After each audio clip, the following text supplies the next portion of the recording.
అనకాపల్లి జిల్లా అనకాపల్లి మండలం మామిడిపాలెం గ్రామంలో సీఎం రమేష్ సమక్షంలో బీజేపీలోకి భారీ చేరికలు. గ్రామ సర్పంచ్ పూడి పరదేశి నాయుడు బీజేపీ కండువా కప్పి ఆహ్వానించిన సీఎం రమేష్ వారితో పాటు కొంతమంది నాయకులు కూడా బీజేపీ తీర్థం పుచ్చుకున్నారు. సీఎం రమేష్ మాట్లాడుతూ గ్రామానికి సంబంధించి డిఎంఎఫ్ ఫండ్ అధికారంలోకి రాగానే గ్రామానికి ఖర్చు అయ్యేటట్టు కృషి చేస్తానని, మామిడిపాలెం గ్రామాన్ని ఒక అభివృద్ధి చేస్తానని, అయోధ్యకు అనకాపల్లి నుండి ప్రత్యేక రైలు ద్వారా గ్రామ ప్రజలను తీసుకెళ్తానని సభాముఖంగా తెలియజేశారు.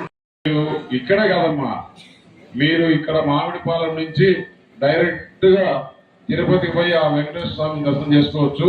వెళ్ళేటప్పుడు హ్యాపీగా కాళ్ళ మీద కాలేసుకుని కూర్చొని తిరుపతి కానీ, కాళహస్తిని కానీ, శ్రీశైలం కానీ ఏ దేవస్థానాన్ని పోవచ్చు. అదే కాకుండా మీ బిడ్డల ఇంటికి, మీ అల్లుల ఇంటికి, మీ బంధువుల ఇంటికి ఎక్కడికి కావాలన్నా పోవచ్చు. రోజు కూడా మీరు తిరగచ్చు, ఇబ్బంది ఏం లేదు. ఇన్ని రోజులు వాళ్ళే తిరుగుతున్నారు కదా, ఇప్పుడు స్త్రీలకు కూడా అవకాశం వచ్చింది ఉచితంగా. అలాగే ఈ పథకాలన్నీ చెప్పాడు. పెన్షన్ 4,000 రూపాయలు, మీ గ్యాస్ సిలిండర్ ఎంతమంది చదువుకుంటారు అంతమంది.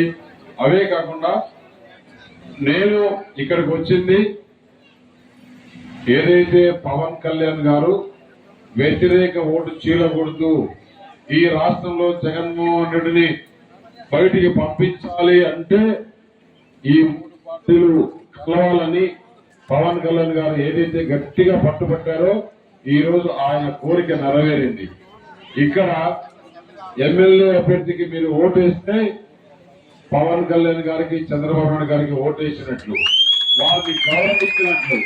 అలాగే ఎంపీ అభ్యర్థిగా నాకు ఓటేస్తే మన ఇక్కడే దగ్గరలోనే ప్రధానమంత్రి వచ్చినప్పుడు మీరు ఈ ప్రాంతంలో అనకాపల్లి పార్లమెంట్ ఓటర్లకి నేను విజ్ఞప్తి చేస్తున్నా, మీరు గెలిపించండి.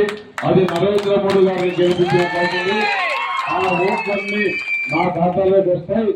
నేను ఈ ప్రాంత అభివృద్ధికి, ఇక్కడ యువతకు ఉద్యోగాలు వచ్చే విధంగా, ఇక్కడ ఈ ప్రాంతంలో పరిశ్రమలు పెట్టే విధంగా, ఈ ప్రాంతంలో ఏదైతే ఇన్ఫ్రాస్ట్రక్చర్ ఉందో అవన్నీ డెవలప్ చేసే విధంగా చేస్తానని చెప్పేసి చెప్పడం జరిగింది.